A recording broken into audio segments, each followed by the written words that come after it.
La fábrica conocida como Vapor de la Lana, de la cual se ha recuperado una nave, además de la imponente chimenea de 35 metros de altura, que preside la isla. Es hoy Can Jamandreu, asumiendo el nombre de otra antigua fábrica emblemática de la zona. Antonio Escubó Roura, originario de una familia industrial de Mataró, se instaló en 1853 en el Prat de las Febres. El terreno húmedo y pantanoso y utilizado para traer a pacer el ganado era ideal para la actividad textil. En el siglo XVIII, los prados y las lagunas del actual Poblenou ya habían sido aprovechados por las fábricas de los tejidos de algodón, conocidos como indianas. Antes de estamparlas, las telas eran humedecidas y tendidas al sol. Se tenían que secar durante días, y aquí había mucho terreno a buen precio.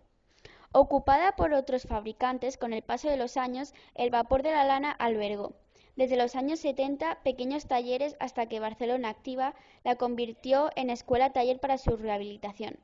Desde el 2003, Can Jamandreu, donde las instalaciones son un híbrido de modernidad y tradición, es un equipamiento de orientación y formación ocupacional.